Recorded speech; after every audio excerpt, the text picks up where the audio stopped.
우리 가정에는 두려움 없네. 살아가는 동안 항상 찬송하며 함께 예배하며 살아가리라.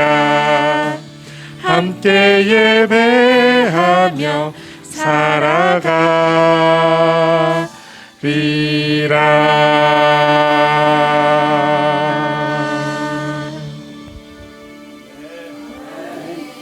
율법을, 하나님의 명령을, 하나님의 계명을 속박으로, 부담으로 여기시는 분들이 있어요. 그 생각이 올바른 생각일 것인가, 아니면 하나님을 슬프시게 하는 생각일까 라는 것 함께 살펴보는 시간 갖도록 하겠습니다. 하나님의 명령을 속박이나 부담으로 느끼실 때마다 여러분을 구원하시기 위하여 십자가에 달리신 예수님을 바라보시게 되기를 당부드립니다. 속박이 율법의 목적이 아닙니다. 그래서 오늘 드리는 이 말씀에 인용된 몇몇 글귀들이 있는데 이런 사람들의 글귀를 인용해요. 17세기 영국의 유력한 목사이자 지도자였던 분들의 글들이에요. 성공의 칼빈주의자 등 교단과 상관없이 그 당시에 감리교회 생겨나지도 않을 때요. 그 당시에 있었던 종교개혁자들의 후예 청교도들의 글들을 인용합니다. 그리고 제가 드리는 말씀은 온전을 얘기하지만 행위의 완전을 말하는 그런 완전주의자들의 그런 말은 절대로 아닙니다. 말씀드려요. 마태복음 21장에서 주님께서 이렇게 말씀하셨습니다. 그러나 너희 생각에는 어떠하냐? 두 아들 얘기를 합니다. 누가 아버지의 말에 순종했느냐? 첫째 아들은 아버지여 가겠나이다 라고 말하고 둘째 아들은 싫습니다 라고 말하였는데 둘 다 말하였어요. 포도원에 가서 일하라 라고 얘기했는데 첫째 아들은 네 갈게요 라고 말하였고 둘째 아들은 싫어요 라고 말하였어요. 누가 아버지의 아들이에요? 그 자체로 결정이 되지 않고 그 후에 뉘우치고 갔더니 31절 그 둘 중에 누가 아버지의 뜻대로 하였느냐라고 말합니다. 말하는 거에 따라 결정되지 않고요. 진짜 아들은 행동하느냐, 어떻게 행동하느냐에 따라 하나님의 아들인지 여부가 결정된다는 예수님의 말씀이에요. 그래서 어쨌거나 그 말을 뉘우치고 행동을 바꾸면 그 사람은 하나님 나라의 상속자, 하나님의 자녀가 된다라는 예수님의 말씀이에요. 행동이 중요하다. 그래서 첫 번째 질문은 많은 분들이 어떤 분들은 이렇게 생각을 해요. 우리는 율법에서 예수님을 믿음으로 율법에서 자유하게 되었다. 그러므로 이제 더 이상 율법을 속박하는 법으로 지키지 않아도 된다. 그러나 율법은 거룩한 것이라고 바울도 얘기했으니 그 율법의 내용은 우리 그리스도인의 삶의 지침으로 우리는 인정한다. 그러나 율법을 속박하는 법으로 우린 지킬 필요는 없다라고 그렇게 이야기하시는 분들이 계셔요. 그래서 이런 것들에 굉장히 큰 문제가 있다. 율법은 법으로서는 폐지되었지만 내용은 유효하다라고 생각하는 이런 방식들이 하나님의 율법, 이 세상 율법도 마찬가지입니다. 하나님의 율법이 어떤 건지 그 본질을 잘 알고 있지 못하는 분들의 생각이다. 먼저 율법의 내용은 구속력이 있지만 법으로서는 구속력이 없다는 것은 모순에 불과합니다. 율법이 더 높은 분의 명령과 의지에 의하여 제시되었기 때문입니다 라고 얘기해요. 하나님의 명령이다라는 것입니다. 명령에 순종하면 아들이고 아니오라고 했다가도 순종하면 아들이 되는 것이고 했다고 하다가도 그 명령에 순종하지 않으면 아들이 아니라라고 예수님께서 그렇게 말씀하셨어요. 율법은 거룩하신 입법자의 명령이자 의지입니다. 그렇게 하도록 도와주신다는 뜻이에요. 그 명령이자 의지인 율법을 불순종하고 거역하면 그것은 단지 범죄한 것이 아니라 죄를 무엇과 연결시켜라고 제가 계속 당부드리면서 말씀을 드려요. 죄를 행위의 측면에 국한시켜서 이해하게 되면 여러분 죄를 잘 모르게 되는 것입니다. 죄를 하나님과의 관계 속에서 이해하라고 말씀을 계속 드렸죠. 그래서 단지 범죄한 것이 아니라 그것은 거룩하신 분을 거역한 것입니다.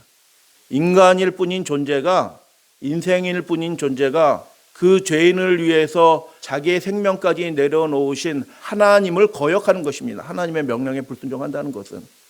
그래서 율법의 내용이 가진 그 구속력과 법으로서 구속력을 구분한다는 것은 어불성설이다. 인간의 법과 하나님의 법 사이에는 커다란 차이가 있어요. 생각해 보세요. 어떤 차이가 있는가? 어떤 사람이 군주의 법을 어기더라도 그 군주의 인격을 모독하는 것은 아니에요. 하지만 하나님의 법을 어기게 될 때 그 사람은 하나님의 율법을 모욕하는 것이 되고 동시에 그 율법의 제정자이신 하나님의 존엄을 모독하는 것입니다. 그래서 하나님이 제7일을 거룩하게 하셨는데 그날을 자기 마음대로 첫째 날 일요일 날 예배 드리신다라고 하시는 분들은 하나님의 율법을 모욕하는 것이 되는 것이고요. 하나님을 대적하는 자가 되는 것이에요. 인생일 뿐인 존재들이. 콘스탄티누스 황제가 일요일 날 모여라 해서 그거에 따라서 모이는 것은 하나님을 대적하는 행위가 되는 것이다. 칼빈의 말대로 아무 날이나 편한 날 예배 드려라. 그냥 유튜브로 앉아서 유튜브 하나 보면 그게 예배다라고 생각하고 예배 드리시는 분들은 하나님을 모독하는 사람이다. 하나님의 존엄을 모독하는 것이다. 그래서 세상 법과 하나님의 법 사이에는 근본적인 차이가 있다. 하나님의 존엄과 하나님의 율법은 사실상 하나로 결합되어 있다. 테일러 유명하신 분이에요. 율법은 그래서 하나님의 명령이다. 그 명령이 가진 법적 구속력과 내용이 가진 그 권위가 구속력과 권위가 분리되지 않는다라는 말씀이에요. 살인하고 간음하고 도둑질했는데 아이고 미안해요 이렇게 얘기하면 끝나던가요? 구속력이 없어진 거예요? 앞으로는 제가 그렇게 하지 않을 거예요. 살인 안 할게요. 이렇게 하면 끝나는 건가요? 여러분 법이 가진 그 구속력과 내용이 가진 그 권위가 따로 구분되지 않는다는 말씀이에요. 형벌이 주어지고 배상이 명령이 될 것입니다. 법으로서 구속력이 없는 율법은 그런 법은 존재하지 않아요. 이 세상에 아무것도 존재하지 않습니다. 부부 사이의 관계의 법도 마찬가지예요. 부부 사이에 구속력이 없으면 부부가 아니에요. 그럼에도 불구하고 하나님의 율법에 대해서 이렇게 내용과 그 법을 구분하고 지침과 구속력을 구분해가지고 우리는 구속당하지는 않지만 우리의 삶의 지침으로서 율법은 인정해요라는 그런 태도는 하나님을 모독하는 행위다. 그분의 위엄과 권위를 모독하는 행위다라고 청교도들은 그렇게 얘기합니다. 그래서 만일 당신이 율법의 의무를 파괴한다면 당신은 그 주권자의 율법을 무효로 만드는 것이다라고 그렇게 말합니다. 그리스도인은 이제 자유하게 되었으니라고 그렇게 생각하시는 분들이 있어요. 그 자유가 무엇으로부터 자유인지 생각하셔야 되는 것입니다. 죄로부터 자유이지 순종으로부터 자유를 말하는 것이 아닌 것입니다. 근데 많은 분들이 거꾸로 하는 거예요. 하나님을 믿노라라고 얘기하면서 하나님을 대적하는 사람인데도 하나님 사랑해요라고 예수님 사랑해요라고 하면서 그렇게 신앙하는 사람들이 이 시대에 정말 많이 있습니다. 자, 두 번째, 하나님의 율법이 의로운 것이기 때문에 거듭나지 않은 것, 우리가 아직 회개하지 않은 그 죄들에 대해서는 지적을 하죠. 그래서 거듭난 부분에서는 우리랑 아무 상관이 없잖아요. 우리가 예수님 믿고 거듭난 부분들이 많잖아요. 라고 얘기해서 율법의 그 권위가 부분적인 것처럼 생각하시는 분들이 있어요. 그리스도 안에서 새로 태어났다고 고백하는 사람이 그리고 거듭났다고 고백하는 그 사람이 속사람으로 율법을 즐거워하면서 바울이 그렇게 했죠. 그것에 복종하지 않을 수 있겠습니까? 불가능한 것이죠.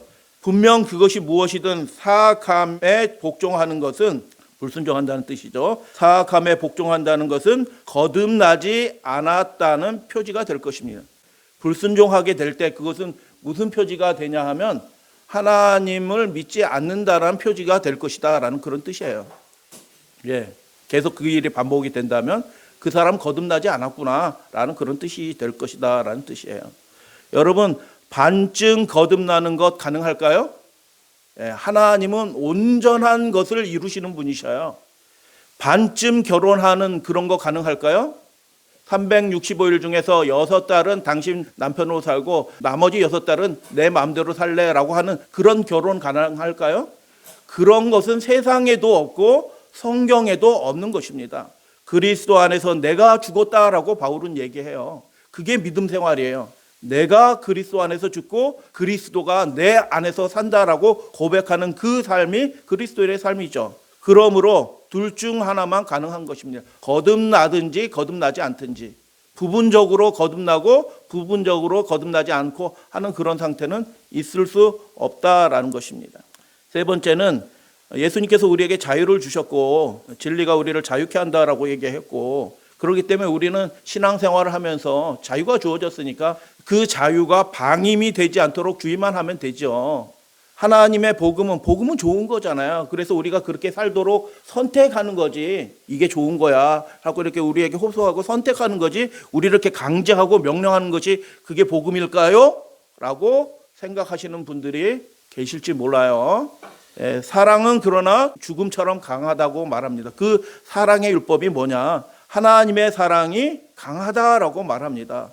그 사랑이 두려움을 내어쫓는다라고 말씀합니다. 세상 권세 두려워하지 않고 죽음도 두려워하지 않게 된다라고 요한은 그렇게 말하잖아요. 그리고 바울은 피 흘리기까지라도 죄와 싸우라고 우리들에게 권면합니다. 그래서 그리스도의 강권하는 사랑은 고린도후서 5장 14절, 예수 그리스도의 그 강권하는 사랑은 설득할 뿐만 아니라 이렇게 해야지 하고 호소하고 설득할 뿐만 아니라 더 강력한 책임으로 우리의 삶에 명령한다라는 것이에요.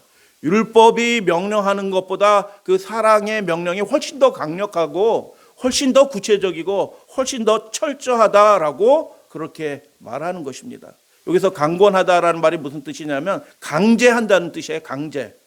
그 사람이 하나님의 의지에 하나님의 율법에 순종하도록 예수 그리스도의 사랑이 그 사람의 인생을 강제한다는 거예요. 순종하지 않을 수 없게 만든다는 뜻이에요. 하나님의 뜻에 하나님의 율법에 순종하도록 그렇게 힘을 더한다라는 그런 뜻이에요.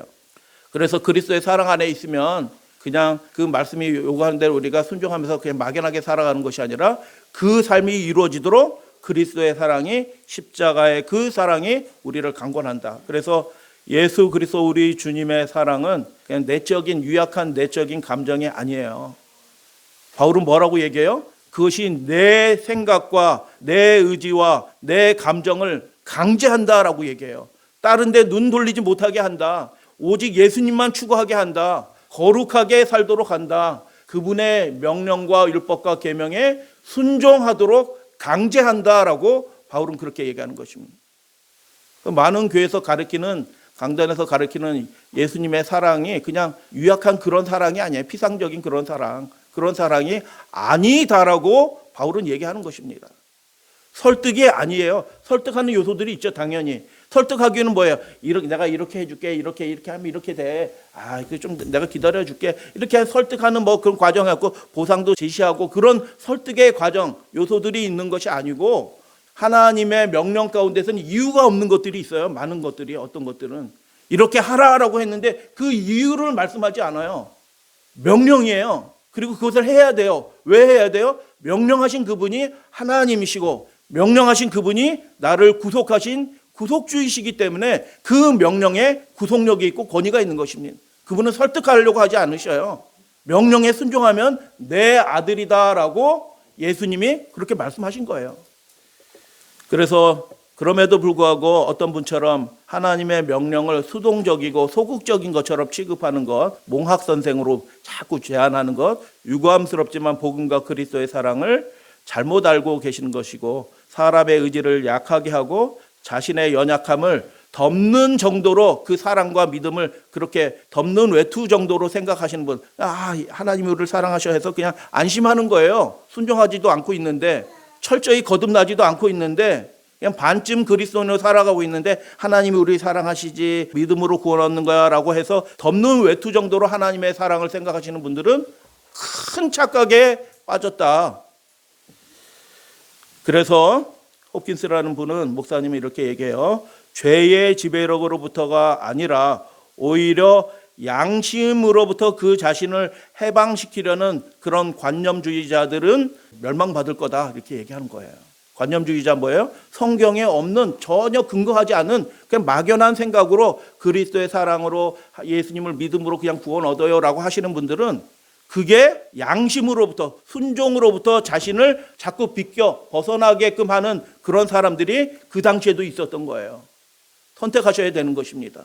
어떤 것이 참된 하나님의 뜻인지 길인지 그 당시에도 다른 설교를 하는 목사들이 있었고, 청교도들의 대부분 경건한 분들은 어떻게 해요? 하나님의 말씀과 그분의 율법에 순종하는 것이 마땅한 그리스도인의 생애다라고 그렇게 대부분, 그 당시엔 대부분 그렇게 가르쳤는데, 지금은 어떻게 가르치냐면 이렇게 그렇게 가르치는 게 굉장히 소수가 됐어요. 느낌으로는 1%야.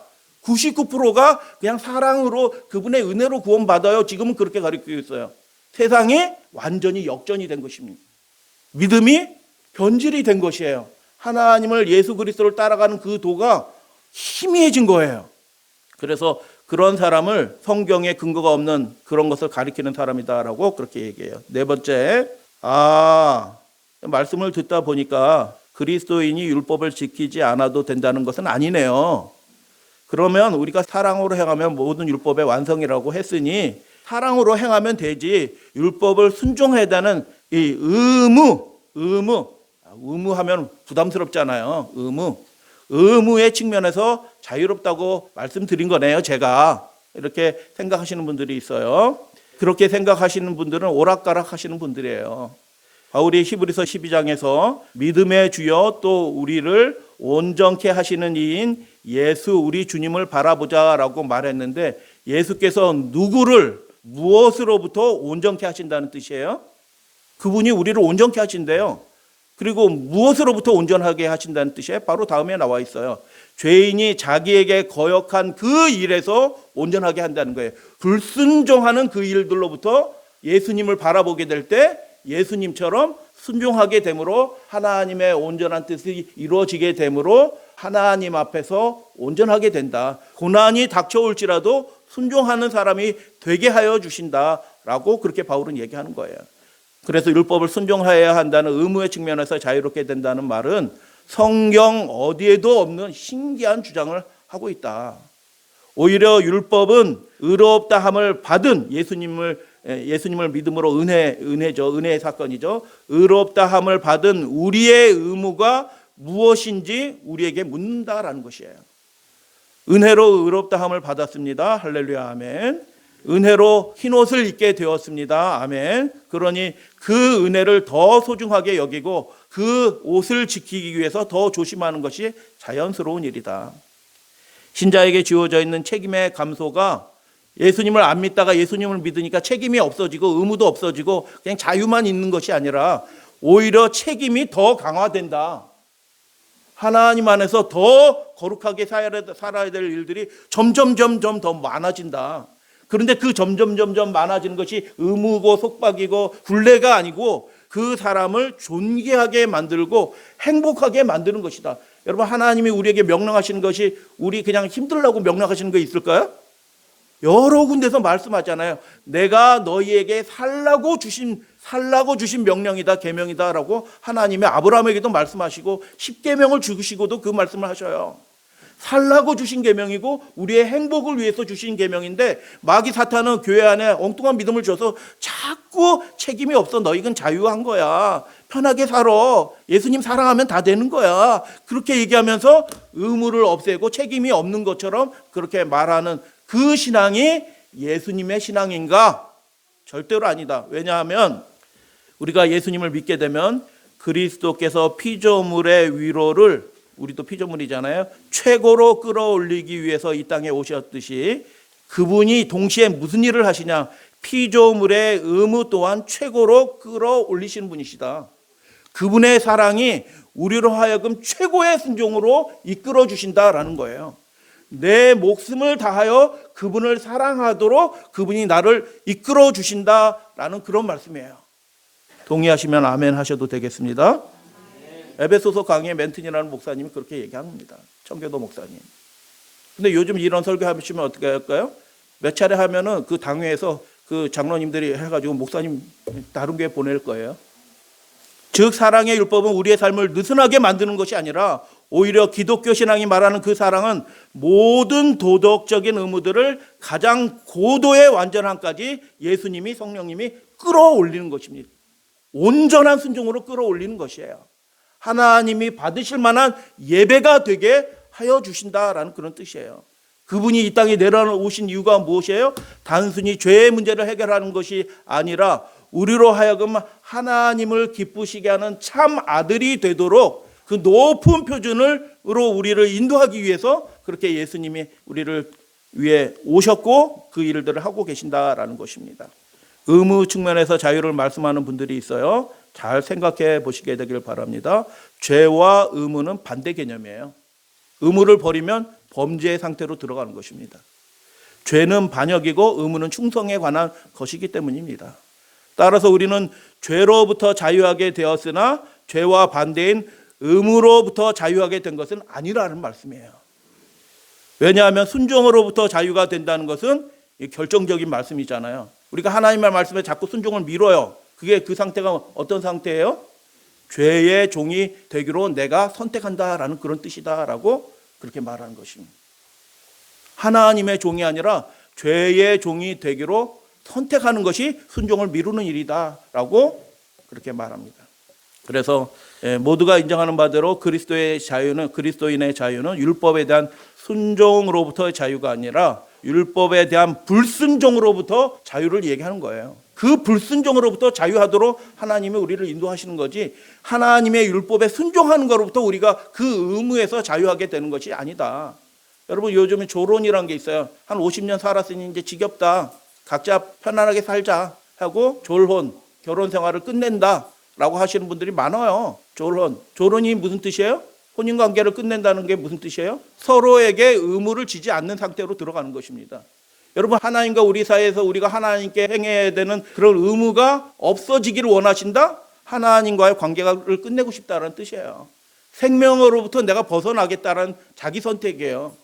하나님의 율법과 그분이 명령하신 일을 온전히 순종하시게 되기를 주님의 이름으로 축복합니다. 생명이 그 길에 있는 것입니다. 죽는 것처럼 보이지만 그 길이 사실은 그래서 사는 길이다라고 예수님이 그렇게 말씀하시는 것이죠. 마지막으로요. 그럼 율법 순종해야 되는 거네요. 상 받고 벌 받는 것, 그것에 결정이 되는 거네요. 부담스러워요. 부담스럽네요. 당연히 부담스럽죠. 부담 안 스럽겠어요? 우리가 주님께 온전히 거듭나지 않고 미적거리고 있는 그 상태가 하나님 안에서 부담스러운 것은 복인 줄로 믿습니다. 부담스럽지 않는 분들은요, 그분은 점점 멀어지고 있는 거예요. 여러분, 이 안식일을 기억하여 거룩하게 지키는 일들이 부담스럽지 않은 분들은 하나님과 아무런 상관이 없는 분들이에요. 그냥 유튜브 봤다고 예배 드린 거로 생각하시는 분들은 하나님을 예배하는 자가 아니에요. 그냥 일요일 날 예배 드리러 간다라고 하시는 분들은 율법도 모르고 하나님도 모르는 분들이에요. 부담스러울 것 같다. 바울은 구약에 예언된 그 마음에 새겨지는 하나님의 법을 새 언약이라고 말합니다. 마음에 법이 새겨진다는 것을 새 언약, 하나님과의 그분의 백성과의 언약 관계로 그 법을 얘기해요. 그래서 법이 없으면 하나님의 백성이 아니에요. 근데 마음에 새겨진 법은 두 가지 측면이 있어요. 외적인 측면이 있고 내적인 측면이 있어요. 첫 번째, 외적인 측면은 그것이 하나님의 명령이기 때문에 그렇게 해야 되는 것입니다. 하나님의 명령이기 때문에 그 법이 우리 삶을 통해서 행해져야 되는 거예요. 순종되어야 된다는 것이에요. 통고가 아니라, 설득이 아니라, 제한이 아니라 하나님의 명령이에요. 제7일은 너의 하나님 여호와의 안식일인즉 너나 내 아들이나 내 딸이나 내 남종이나 내 여종이나 내 육축이나 내 문 안에 유하는 객이라 할지라도 아무 일도 하지 말고 쉬라라고 명령하신 거예요. 통고한 게 아니고요, 제한한 게 아니고요, 설득하려고 하시는 게 아니고 하나님의 명령이에요. 주권자의 명령이다. 그분의 권위의 명령이에요. 두 번째, 내적으로 보게 될 때 하나님의 법이 마음에 새겨진다는 것이 내적으로 어떤 의미이냐? 하나님의 법은 그분의 뜻이에요. 우리의 행복을 위한 그분의 뜻이 그분의 명령, 그분의 법이라는 뜻이에요. 하나님의 뜻으로서 그 하나님의 뜻이 내적으로 나의 삶에, 나의 행동의 동기가 된다는 거예요. 이거는 진짜 완벽한 신학이고요, 완벽한 이 세상 윤리적으로 보게 될 때도 완벽한 윤리예요. 그 어떤 뜻이 동기가 되면 그 사람은 그 뜻대로 살아가는 사람이 되는 거예요. 그래서 하나님의 법이 마음에 새겨졌다라는 것의 내적인 면이 무슨 뜻이냐? 하나님의 뜻이 내 의지와 동일하게 같아진다는 뜻이에요. 하나님의 생각이 내 생각이 된다는 거예요. 불순종할 수 있어요, 없어요? 하나님의 율법을 불순종하는 일을 뒤로 물을 수 있어요, 없어요? 없게 되는 그 사람이 될 수밖에 없다라고 그렇게 말하는 것이죠, 바울은. 그래서 율법을 법으로 순종하든 또한 율법의 내용이 동기가 되든 순종하는 것은 순종해야 된다라는 것입니다. 두 가지 측면이 있다라고 말씀을 드렸어요. 법으로서 순종하는 것은 우리가 하나님의 피조물로서 모든 피조물이 하나님의 명령에 순종해요. 하나님의 종으로서 우리가 순종하는 것이 법으로 순종하는 거예요. 권위에 굴복하는 것입니다. 행위의 동기가 된다는 측면은 뭐예요? 그분이 나를 사랑하셨기 때문에 내가 그분의 자녀로, 사랑받는 자녀로 그분의 뜻을, 그분의 법을, 그분의 율법을 즐거이 순종하는 사람이 된다는 그런 뜻이에요. 그게 내면적, 외면적 차이가 있을 뿐 그 결과적으로 나타나는 삶이 뭐예요? 하나님의 명령에 뭐 하는 사람이 된다고요? 순종하는, 하나님의 율법을 존귀한 것으로 받들고 순종하는 사람이 된다라는 뜻이에요. 주권자 앞에서 우리가 신분이 두 가지 있어요. 자꾸 우리는 하나님의 자녀잖아요, 자녀잖아요, 자녀잖아요 이렇게 얘기하시는 분들이 있어요. 맞아요. 그러나 동시에 우리의 신분은 이중적이라니까요. 이중적. 우리는 주권자 앞에서 그분의 종이에요. 하나님은 왕이시고 명령하시는 분이셔요. 7번째 나를 복되게 하고 거룩하게 하라고 하나님이 명령하신 거예요. 우리하고 타협하려고 하시는 것이 아니라 명령하시는 분이에요. 우린 그분의 종이에요. 그렇게 하셔야 되는 것입니다. 하셔야 될 줄로 믿습니다. 신분이 이중적이라고 말씀이 드렸어요. 주권자 앞에서 우리는 그분의 명령을 절대 순종해야 될 종이에요. 순종 안 하면 어떻게 해요? 그 주권자가 그 존재를 없애버리는 것입니다. 그게 최후의 심판이잖아요. 근거가 뭐예요? 그 주권자의 명령에 순종했느냐 여부에 따라 그 존재의 여부가 결정이 되는 거예요. 신분이 이중적이라고 말씀드렸어요. 우리는 동시에 하나님의 자녀예요. 그렇기 때문에 우리가 기쁜 마음으로 그분을 순종하는 것입니다. 기쁜 마음으로 하나님을 옹호하고 그분의 정보의 법을 옹호하는 자가 된다라고 말씀을 드려요. 하나님의 신분도 이중적이에요. 그래서요. 하나님의 어떤 분이냐? 아버지라고 그렇게만 얘기하시는 분들이 계시는데 하나님은 아버지 맞으시죠. 근데 동시에 주권자예요. 심판자시라는 뜻이에요. 아버지신 분이 주권자이시고 주권자이신 분이 아버지예요. 그래서 우리는 그분의 종이 되고 그분의 자녀로서 이중적인 신분을 가지고 순종해야 되는 것이에요. 명령이 부담이 되던가요? 하나님의 명령이? 믿음이 이 낮은 수준에 있을 때는 하나님의 명령이 부담이 돼요. 지켜야 되는구나. 이거 지켜야 되는 게 맞네. 지켜야 되네. 제가 1987년에 갑자기 2주 전에 영장이 나왔어요. 영장이 나와가지고 군대 끌려가게 생긴 거예요. 근데 지금 제가 어쩌다 보니 안식일을 지키는 사람이 된 거예요. 그래가지고 군대에 가면 내 편 들어줄 사람이 아무도 없어요.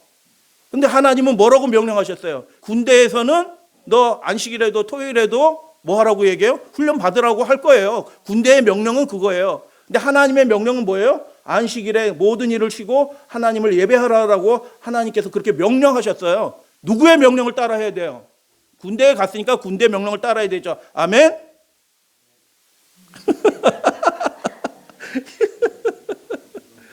군대 갔으니까 군대 명령 따라야 되고, 취직했으면 회사 돈 주는 사람들 명령을 따라야 되잖아요. 안식일 날도 출근해서 일해야 되고, 들판으로 나가고 공장으로 나가고 그렇게 해야 되잖아요. 그죠?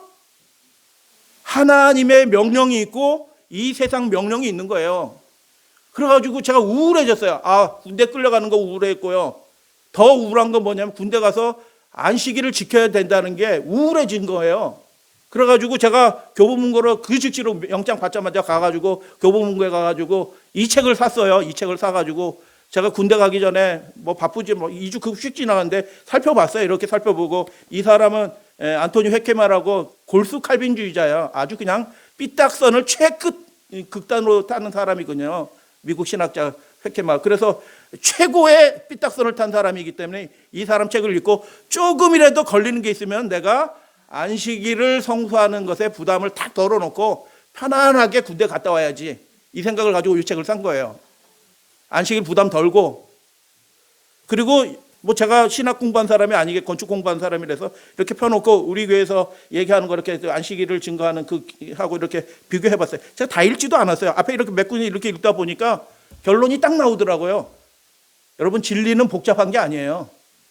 애들도 알 수 있다니까요. 하나님의 뜻이 뭔지. 그래서 애들도 구원 얻을 수 있는 거예요. 애들도 하나님 말씀 들으면 무엇이 하나님의 뜻인지 알아요. 뭐가 맞아요? 첫째 날 예배 드리는 게 맞는 게 아니고, 이 회케마처럼 첫째 날 일요일 날 예배 드리는 게 맞는 게 아니고, 하나님의 명령에 따라, 그분의 지시에 따라 제7일 안식일을 기억하여 거룩히 지키라는 것이 그 신자들의 명령이라는 것을 그냥 그 하룻밤 만에 그냥 다 알게 되다. 확실하게 알게 된 거예요. 아, 안식일 지켜야 되는구나. 진리를 확신하게 되었어요. 확인하게 되었어요. 기쁠까요? 기쁠까요? 기쁘지 않을까요? 하나도 기쁘지 않습니다. 진리를 확인했는데 하나도 안 기뻐요. 왜요? 내가 그렇게 살아야 된다는 게 부담이거든. 그래서 제가 하나님의 명령을 상벌 때문에 법으로 순종하는 거 부담스럽다, 이게 이해가 돼요. 부담스럽다. 근데 하나님의 명령이에요. 하나님의 자녀는 당연히 그렇게 해야 된다. 갈등이 생기는 거예요. 연약한 수제, 예수님을 모르는 상태. 제가 예수님을 영접한 군대 갔다 와서 개인적으로 예수님을 영접했어요. 교회는 다녔지만. 그런데 제가 군대 가서 고민을 하잖아요. 그 첫 주부터 고민하잖아요. 내가 안식일을 지킬 것인가? 군대의 명령에 따라 그 안식일에도 그냥 총검사를 헤이 군대 막 돌고 막 연병장 돌고 헛둘 하면서 안식일을 그렇게 훈련 받을 것인가? 아니면 하나님의 명령대로 쉬고 예배를 드리는 사람이 설 것인가 선택하는가. 그 첫째 주부터 선택을 해야 되는 거예요. 제가 자세히 말씀드리지는 않습니다. 명령이 최초에는 부담이었어요. 하나님의 명령이 너무너무 큰 부담이에요. 거기서 나를 알아주는 사람이, 인정해주고 도와줄 사람이 아무도 없어요. 군대는 명령이에요. 명령으로 지시되는 사회잖아요. 근데 그 군대의 명령보다, 직장의 명령보다, 이 사회의 명령보다 더 높은 명령이 있어요. 누구의 명령이에요? 하나님의 명령이 있는 것입니다. 그래서 하나님의 명령에 순종하기로 뭐 한 거예요? 선택한 것입니다. 내가 그렇게 하고 싶지 않은데 그렇게 해야 된다고 요구하시니 그렇게 선택한 겁니다. 근데 결과적으로 어떻게 해요? 그것으로 인해서 복을 받았습니다. 아이고 참. 여러분, 군대 철책선 안에 저 전방 GOP 같은 데 들어가면은 면회도 안 되고요. 6개월 동안 면회도 안 되고 외출 외박되지도 않아요. 근데 그 가운데서 어떻게 해요? 내가 안식일 지키기 위해서 저는 교회에 가야겠습니다라고 허락을 받고 그 위병소를 통과해가지고 내 발걸음으로 통과해가지고 안식일 날 나와가지고 교회로 예배를 드리게 가도록 하나님이 도와주셨어요. 할렐루야 아멘. 자유함을 느낀 것입니다. 진짜 자유. 그거 설명하지 못해요. 무한한 감격과 그 위병소를 통과해서 나를 얽매였던 그 위병소를 철책을 통과해서 나와서 교회를 간다. 안식일 날 성경책을 손에 들고 교회로 간다. 무한한 자유. 심령의 그냥 자유가 그냥 폭발하듯이 그냥 가득 찹니다. 그래서 그 경험을 하면서 하나님의 명령이 이 부담인 것처럼 보이지만 실제로는 우리가 진짜 이 세상에 매여 있지 않고 자유한 사람이 되도록 하나님이 우리를 부르시는 거룩한 부름이구나 라는 것을 깨닫게 됩니다. 하나님의 명령은 우리를 살도록 하시는 명령이에요. 최초에는 부담처럼 느끼지만 순종하면서 살아가시게 되길 바랍니다. 여러분, 이 자리에 계신 모든 우리 믿음의 가족들은 그렇게 하나님이 불러주셔서 진짜 생명의 좁은 길로 걸어가도록 우리를 불러주신 거예요. 여러분, 제가 말씀드렸잖아요.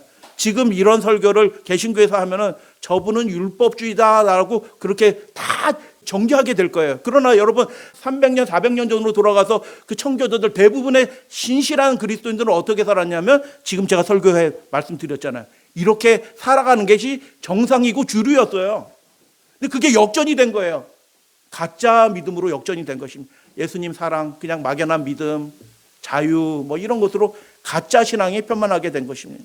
여러분, 하나님을 믿으시면 하나님과 동행하는 거룩한 기쁨이 그분의 명령에 순종하는 사람에게 주어진다라는 것을 여러분 믿으시게 되길 바랍니다. 오늘 5가지의 것에서 이렇게 살펴보았는데 이거 다 틀린 얘기다. 율법을 몽학 선생의 교훈쯤으로 생각하고 율법의 명령을 삶의 그냥 교훈 또는 지침으로 격화시키고 부담이나 속박으로 여기는 그 생각이 누구로부터 온 생각일까? 하나님으로부터 온 생각일까? 아니면 그게 하나님의 생각이 아니면 그 생각은 누구로부터 온 생각일까? 여러분 마귀 사탄의 생각이다.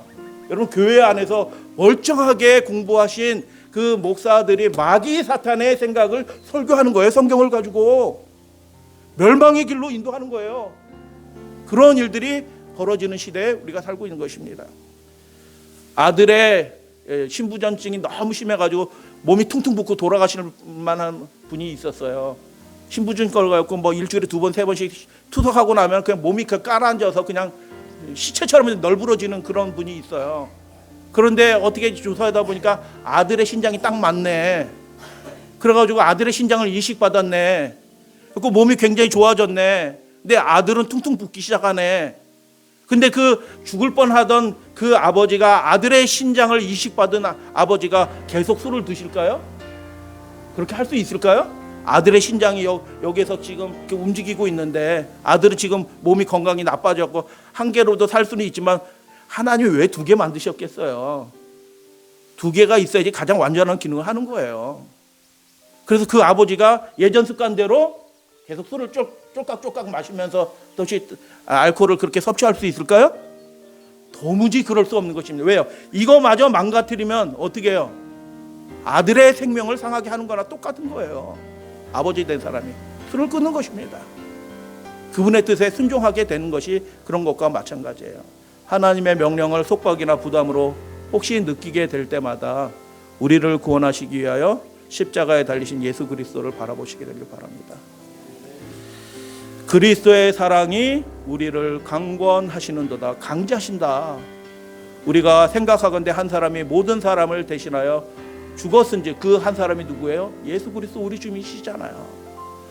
우리가 그분 안에서 죽은 것이라 그가 우리를 대신하여 죽으심은 살아있는 자들로 하여금 다시는 예전 습관대로 그렇게 술 마시고 방탕하게 자기 뜻대로 하나님의 법을 어기면서 자기 뜻대로 살아가지 않도록 하기 위하여 오직 그들을 대신하여 죽었다가 이제는 다시 살아나신 예수 그리스도 그분의 뜻이 내 뜻이 되도록 하기 위하여 거룩하게 순종하면서 하나님의 명령대로 살아가는 사람이 될지어다 될 것이다 라고 바울은 그렇게 고백하는 것입니다. 그게 예수 그리스도의 사랑 안에서 살아가는 사람의 실제 모습이다 라고 말씀하신 그 말씀이 우리 믿음의 가족들의 삶이 되시기를 축복하면서 말씀을 마칩니다.